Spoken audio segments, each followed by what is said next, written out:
বিশ্বনবী মুহাম্মদুর রাসূলুল্লাহ সাল্লাল্লাহু আলাইহি ওয়াসাল্লাম জন্মের পূর্বে তার বাবা দুনিয়া থেকে বিদায় নিয়েছেন। জন্মের পরে 6 বছর বয়সে তার মা দুনিয়া থেকে বিদায় নেন। 8 বছর বয়সে প্রিয়তম দাদা তিনিও দুনিয়া থেকে বিদায় নেন।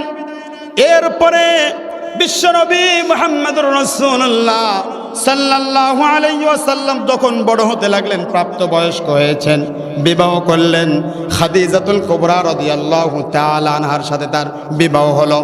প্রিয়তমা স্ত্রী সব সময় বট গাছের মতো আল্লাহ নবী বিশ্বনবী মুহাম্মদুর রাসূলুল্লাহ সাল্লাল্লাহু আলাইহি ওয়াসাল্লামের সাথেই ছিলেন। সুখে দুঃখে সদা সর্বদা তার পাশেই ছায়ার মতো লেগেছিলেন।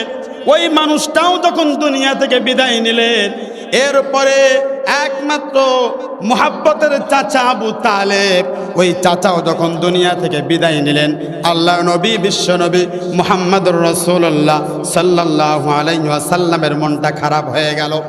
বিশ্বনবী মনটা খারাপ করলেন। আল্লাহ রাব্বুল আলামিন আসমান থেকে ডেকে বলেন, ওগো নবী, জন্মের পূর্বে আপনার বাবা দুনিয়া থেকে বিদায় নিয়েছে, জন্মের পরে আপনার মা দুনিয়া থেকে বিদায় নিয়েছে। আপনি এতিম হইতে পারেন, কিন্তু অভিভাবক ছাড়া আপনাকে আমি বড় করি নাই। জোরে জোরে বলেন সুবহানাল্লাহ। আল্লাহ পাক রব্বুল আলামিন বলেন, নবী গো, আপনার টেনশনের কোনো দরকার নাই, আপনার কোনো টেনশন নাই। আপনি যখন দিনের দাওয়াত দেওয়ার জন্য সর্বপ্রথম যখন আপনি ওই পাহাড়ের চূড়ায় উঠেছিলেন, মক্কার মানুষগুলোকে যখন আপনি দাওয়াত দিচ্ছিলেন, ওই সময়ে আবু লাহাব আপনাকে কটূক্তি করেছিল। ওগো নবী, শুধু আবু লাহাবকে নয়, আবু লাহাব এবং তার স্ত্রী পুরো বংশকে আমি আল্লাহ তাআলা ধ্বংস করে দিয়েছি। জোরে জোরে বলা যাবে কি সুবহানাল্লাহ।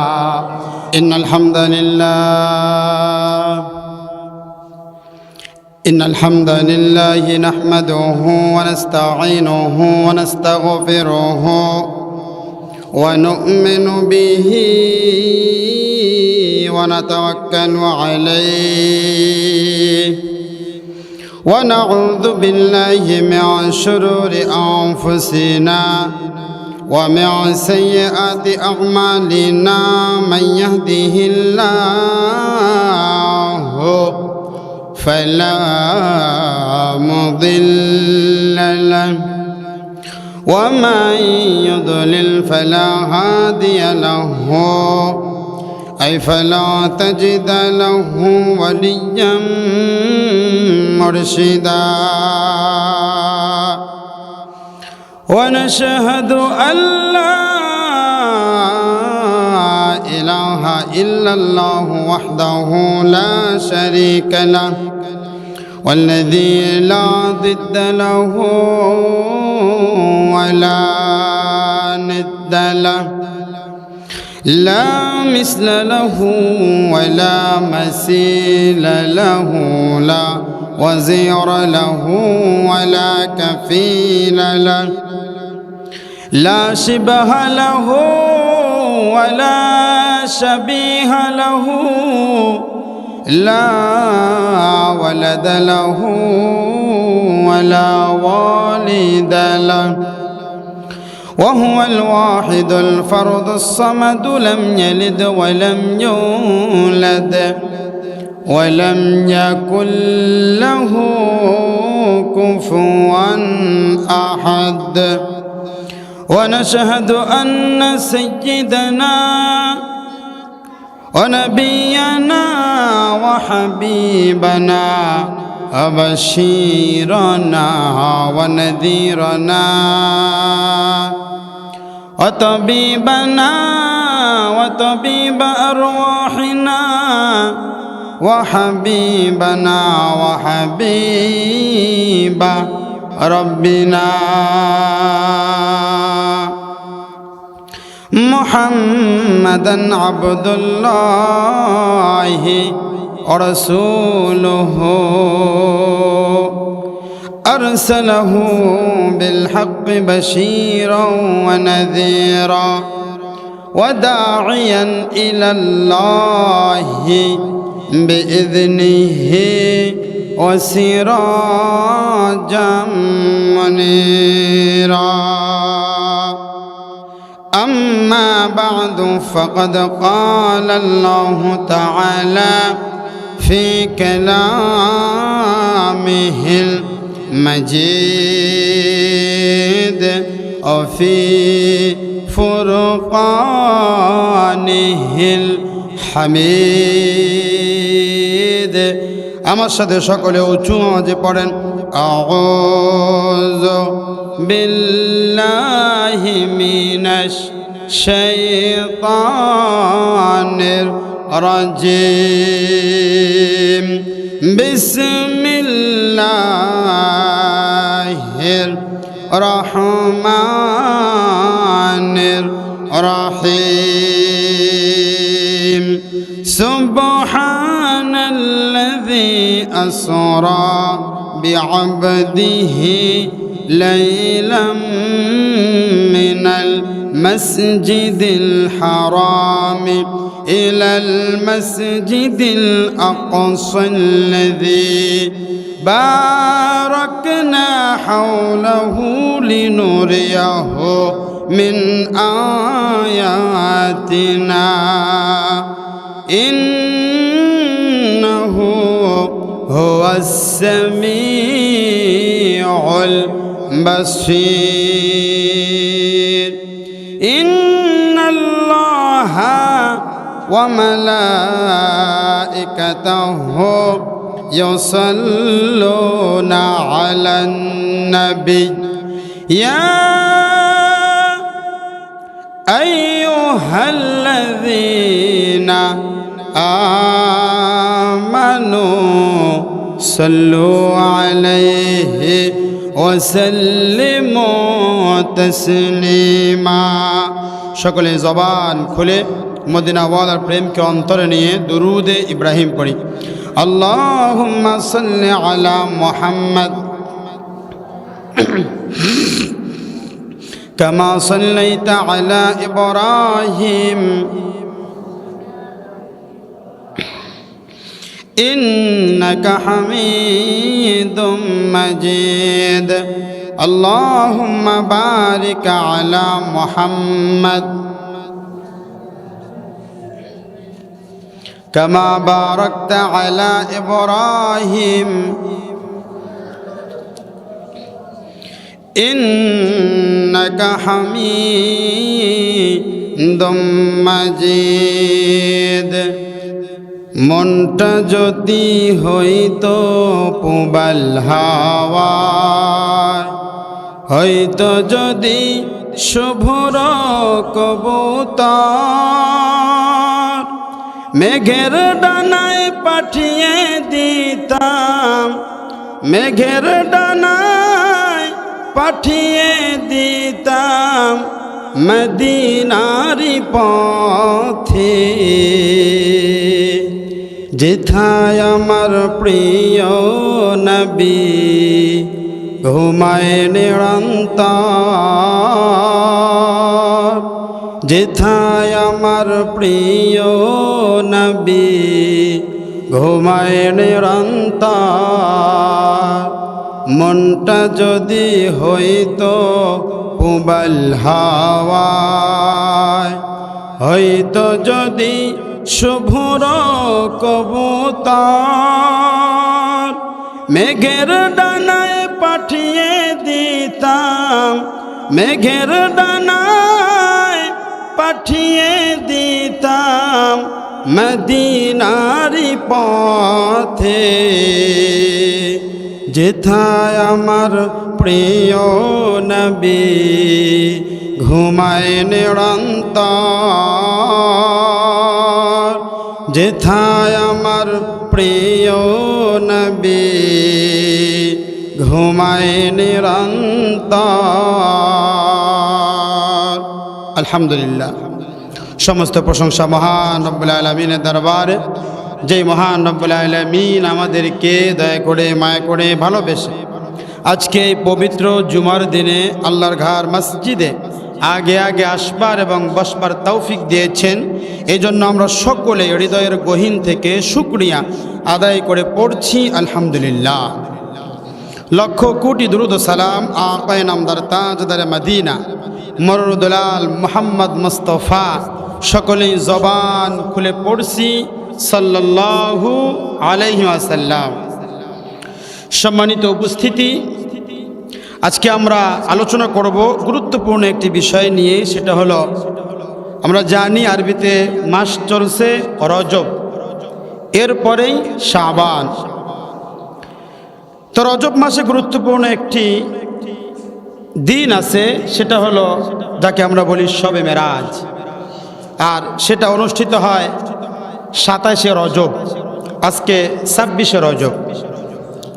মাগরিবের সময় অর্থাৎ সূর্য ডুবে গেলেই 27শে রজব শুরু হয়ে যাবে, অর্থাৎ শবে মেরাজ বলে যাকে আমরা চিনি। এই শবে মেরাজে কি কি আমল আছে এবং আমাদের করণীয় কি, বর্জনীয় কি, এইগুলো আমরা জানবো ইনশাআল্লাহ। সর্বপ্রথম আমি আপনাদের যেটা বলতে চাই, শবে মেরাজ সম্পর্কে সহিহ হাদিসের আলোকে আমল কি কি আছে এবং প্রচলিত কি কি, যেগুলো আমরা আমাদের সমাজে প্রচলিত আছে, এগুলো করতে হয়, ওইটা করতে হবে, এইটা করতে হবে, ওগুলো আমি পরে বলতেছি। শবে মেরাজ হাদিস দ্বারা প্রমাণিত, শুধু হাদিস নয়, আল্লাহ রাব্বুল আলামিন শবে মেরাজের রাত্রেবেলায় আল্লাহ রসুল সাল্লাল্লাহু আলাইহি ওয়াসাল্লামের সাথে কি কি ঘটনাবলী ঘটাইছেন, এটা কোরআন দ্বারা প্রমাণিত। জোরে বলেন সুবহানাল্লাহ। শবে মেরাজ এটা আল্লাহ তাআলা বিশ্বনবী মুহাম্মদ রাসূলুল্লাহ সাল্লাল্লাহু আলাইহি ওয়াসাল্লামকে কেন দান করেছিলেন, সেটাও আমরা সংক্ষিপ্ত সময়ের ভিতরে আলোচনা করব ইনশাআল্লাহ, আমরা যতটুকু সময় পাই। কারণ আমাদের সময়ের একটা সীমাবদ্ধতা আছে, কথা বলেন ঠিক কিনা? নির্দিষ্ট সময়ের ভিতরে আমাদেরকে আলোচনা কমপ্লিট করতে হবে।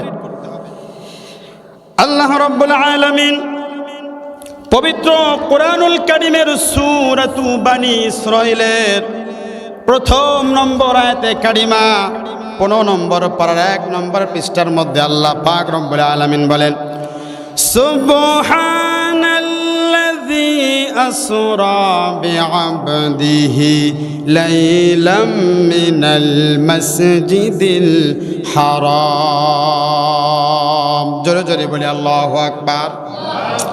আল্লাহ রাব্বুল আলামিন পবিত্র কোরআনুল কারীমের সূরাতু বানী ইসরাঈলের 1 নম্বর আয়াতে কারিমার মধ্যে 15 নম্বর পারা হাফিজি কোরআন শরীফের 1 নম্বর পৃষ্ঠার মধ্যে রব্বুল আলামিন আমাদেরকে উদ্দেশ্য করে বলেন, সুবহানাল্লাযী, মহামান্বিত সেই রব, মহামান্বিত সেই প্রতিপালক, আসরা বিআবদিহি আই মুহাম্মাদুর রাসূলুল্লাহ, সেই মহামান্বিত আল্লাহ যিনি তার প্রিয় বান্দা হযরতে মুহাম্মদুর রাসূলুল্লাহ সাল্লাল্লাহু আলাইহি ওয়াসাল্লামকে লাইলাম মিনাল মসজিদিল হারামি ইলাল মসজিদিল আকসা, এক রাত্রি বেলায় মসজিদে হারাম থেকে বাইতুল মুকদ্দাস পর্যন্ত সফর করাইছেন।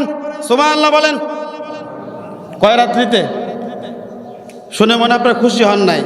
তৎকালীন জামানায় কয়েক মাস লেগে যাইতো, কয়েক দিন লেগে যাইতো ওই হারাম শরীফ থেকে বাইতুল মুকদ্দাস পর্যন্ত যেতে। জোরে বলেন না সুবহানাল্লাহ। এক রাত্রেবেলায়। শুধু তাই নয়, আশ্চর্যের বিষয়, আকসাল্লাযী বারাকনা হাওলাহু লিনুরিয়াহু মিন আয়াতিনা, সেখান থেকে আল্লাহ রাব্বুল আলামিন বিশ্বনবী মুহাম্মদ রাসূলুল্লাহ সাল্লাল্লাহু আলাইহি ওয়াসাল্লামকে সপ্তম আসমান, ওখান থেকে জান্নাত জাহান্নাম এইগুলো ভ্রমণ করিয়ে আবারও হারাম শরীফে তিনি এনেছেন। জোরে বলেন সুবহানাল্লাহ। এটাকে যে বিশ্বাস করবে না সে কাফের। কথা বলেন ঠিক কিনা? এটা কোরআনের আয়াত। শবে মেরাজকে আমাদেরকে বিশ্বাস করতে হবে। তবে শবে মেরাজকে কেন্দ্র করে অনেক জাল হাদিস, জয়ী হাদিস দ্বারা আমাদের সমাজের ভিতরে অনেক কিছু প্রচলন আছে, শুধু ওইগুলো থেকে আমাদেরকে বিরত থাকতে হবে। কিন্তু কোরআন এবং হাদিস দ্বারা যেগুলো প্রমাণিত সেইগুলো আমাদের মানতেই হবে। জোরে বলেন সুবহানাল্লাহ। তাহলে শবে মেরাজ কোরআন দ্বারা প্রমাণিত, হাদিস দ্বারা প্রমাণিত। এখন কথা হলো, আল্লাহ রাব্বুল আলামিন বিশ্বনবী মুহাম্মদ রাসূলুল্লাহ সাল্লাল্লাহু আলাইহি ওয়াসাল্লামকে এই মেরাজটা কেন দান করেছিলেন, এইটা আমরা একটু খুবই স্বল্প সময়ের ভিতরে আমরা জানব। শবে মেরাজ অর্থাৎ আল্লাহ তাআলার সাথে বিশ্বনবী মুহাম্মদ রাসূলুল্লাহ সাল্লাল্লাহু আলাইহি ওয়াসাল্লামের সাক্ষাৎ হয়েছিল। সেখান থেকে বিশ্বনবী মুহাম্মদ রাসূলুল্লাহ সাল্লাল্লাহু আলাইহি ওয়াসাল্লাম কিছু উপঢৌকন আমাদের জন্য এনেছেন। তার ভিতরে সর্বশ্রেষ্ঠ হলো 5 ওয়াক্ত নামাজ। সুবহানাল্লাহ, আস্তে করে বলেন। জোরে বললে গুনাহ হবে, গুনাহ হবে। জোরে বললে বলেন না সুবহানাল্লাহ। 5 ওয়াক্ত নামাজ তিনি শবে মেরাজের রাত্রিতে আমাদের জন্য হাদিয়া এনেছেন, যেই নামাজের মাধ্যমে আমরা আল্লাহ তাআলার সাথে কথা বলি। জোরে বলেন সুবহানাল্লাহ। যারা নামাজ পড়ে না তারা আল্লাহর সাথে কথাও বলতে পারে না। কথা বলেন ঠিক কিনা? শবে মেরাজ বিশ্বনবী মুহাম্মদ রাসূলুল্লাহ সাল্লাল্লাহু আলাইহি ওয়াসাল্লামের যখন খুবই সংক্ষিপ্ত সময়ে, ইতিহাস টানতেছি, এক জুমায় শেষ করা যাবে না, কয়েক জুমা লাগতে পারে। আবার সামনে রমজানুল মুবারক আমাদের সামনে আসতেছে, রমজানের আলোচনাও আমাদেরকে করতে হবে। বিশ্বনবী মুহাম্মদ রাসূলুল্লাহ সাল্লাল্লাহু আলাইহি ওয়াসাল্লামের যখন প্রিয়তমা সহধর্মিনী, নাম কি বলেন তো? হযরতে খাদিজাতুল কুবরা রাদিয়াল্লাহু তাআলা আনহা দুনিয়া থেকে বিদায় নিলেন। বিশ্বনবী মুহাম্মদ রাসূলুল্লাহ সাল্লাল্লাহু আলাইহি ওয়াসাল্লাম ছোটবেলায় থেকেই এতিম ছিলেন। জন্মের পূর্বেই তার বাবা মারা গিয়েছে, জন্মের পরে তার মা মারা গিয়েছে। যেই দাদার তত্ত্বাবধানে তিনি বড় হয়েছেন, সেই দাদাও 8 বছর বয়সে দুনিয়া থেকে বিদায় নিয়েছেন। এরপরে চাচা আবু তালেব, তার তত্ত্বাবধানে বিশ্বনবী মুহাম্মদ রাসূলুল্লাহ সাল্লাল্লাহু আলাইহি ওয়াসাল্লাম বড় হতে লাগলেন। সেই চাচাও যখন দুনিয়া থেকে বিদায় নিলেন, আচ্ছা, আপনজনরা যখন একে একে দুনিয়া থেকে বিদায় নেয়, তাদের এই বিদায় দেওয়াটা আমরা জানি সে দুনিয়া থেকে চলে যাবে, কতটা কষ্ট লাগে একটু বলেন তো আপনারা? কষ্ট লাগে না? অনেক কষ্ট লাগে। সে চলে যায় কিন্তু তার স্মৃতিগুলো আমাদের মনে থাকে। কথা বলেন ঠিক কিনা? বিশ্বনবী মুহাম্মদ রাসূলুল্লাহ সাল্লাল্লাহু আলাইহি ওয়াসাল্লাম যখন, ওই বছরকে বলা হতো আইয়ামুল হুজুন, ইয়াউমুল হুজুন বলা হতো। নামটা কি বলেন তো? একটু কথা বলেন না আমার সাথে, কথা কি বুঝতেছেন আমার? সেই বছরকে বলা হতো আইয়ামুল হুজুন, অর্থাৎ দুঃখের বছর। কি বলা হতো? দুঃখের বছর বলা হতো। বিশ্বনবীর মন খারাপ। এই দুনিয়াতে একটা সিস্টেম আছে, সেটা হলো যদি কোনো বন্ধুর মন খারাপ থাকে, সেই বন্ধুকে সান্ত্বনা দেওয়ার জন্য এক বন্ধু আরেক বন্ধুর কাছে চলে যায়। কথা বলেন ঠিক কিনা? যায় কি যায় না? দুনিয়া সান্ত্বনা দেওয়ার জন্য আসে না? আপনার বাবা হোক, আপনার মা হোক, আপনার আপনজন হোক, আপনার প্রিয়জন হোক, যদি এই দুনিয়া থেকে বিদায় নেয়, দুনিয়া থেকে বিদায় নিলে তখন আপনার যে আপনজন আছে, পাড়া প্রতিবেশী, আপনজন, প্রিয়জন আপনার বাড়িতে আসবে না? আপনাকে সান্ত্বনা দেবে না? বলবে যে আল্লাহর সম্পদ আল্লাহ নিয়ে গেছে, দুঃখ করার দরকার নাই। আমাদের সবাইকে একসময় পৃথিবী থেকে বিদায় নিতে হবে। আমার ভাইয়েরা, আমার বন্ধুগণ, আল্লাহ নবী বিশ্বনবী মুহাম্মদুর রাসূলুল্লাহ সাল্লাল্লাহু আলাইহি ওয়াসাল্লাম জন্মের পূর্বে তার বাবা দুনিয়া থেকে বিদায় নিয়েছেন। জন্মের পরে 6 বছর বয়সে তার মা দুনিয়া থেকে বিদায় নেন। 8 বছর বয়সে প্রিয়তম দাদা তিনিও দুনিয়া থেকে বিদায় নেন। এরপরে বিশ্বনবী মুহাম্মদুর রাসূলুল্লাহ সাল্লাল্লাহু আলাইহি ওয়াসাল্লাম যখন বড় হতে লাগলেন, প্রাপ্তবয়স্ক হয়েছেন, বিবাহ করলেন। খাদিজাতুল কুবরা রাদিয়াল্লাহু তাআলা আনহার সাথে তার বিবাহ হলো। প্রিয়তমা স্ত্রী সব সময় বটগাছের মতো আল্লাহ নবী বিশ্বনবী মুহাম্মদুর রাসূলুল্লাহ সাল্লাল্লাহু আলাইহি ওয়াসাল্লামের সাথেই ছিলেন। সুখে দুঃখে সদা সর্বদা তার পাশে ছায়ার মতো লেগেছিলেন। ওই মানুষটাও যখন দুনিয়া থেকে বিদায় নিলেন, এরপরে একমাত্র মুহাব্বতের চাচা আবু তালেব, ওই চাচাও যখন দুনিয়া থেকে বিদায় নিলেন, আল্লাহ নবী বিশ্বনবী মুহাম্মদুর রাসূলুল্লাহ সাল্লাল্লাহু আলাইহি ওয়াসাল্লামের মনটা খারাপ হয়ে গেল। বিশ্বনবী মনটা খারাপ করলেন। আল্লাহ রাব্বুল আলামিন আসমান থেকে ডেকে বলেন, ওগো নবী, জন্মের পূর্বে আপনার বাবা দুনিয়া থেকে বিদায় নিয়েছে, জন্মের পরে আপনার মা দুনিয়া থেকে বিদায় নিয়েছে। আপনি এতিম হইতে পারেন, কিন্তু অভিভাবক ছাড়া আপনাকে আমি বড় করি নাই। জোরে জোরে বলেন সুবহানাল্লাহ। আল্লাহ পাক রব্বুল আলামিন বলেন, নবী গো আপনার টেনশনের কোনো দরকার নাই, আপনার কোনো টেনশন নাই। আপনি যখন দিনের দাওয়াত দেওয়ার জন্য সর্বপ্রথম যখন আপনি ওই পাহাড়ের চূড়ায় উঠেছিলেন, মক্কার মানুষগুলোকে যখন আপনি দাওয়াত দিচ্ছিলেন, ওই সময়ে আবু লাহাব আপনাকে কটূক্তি করেছিল।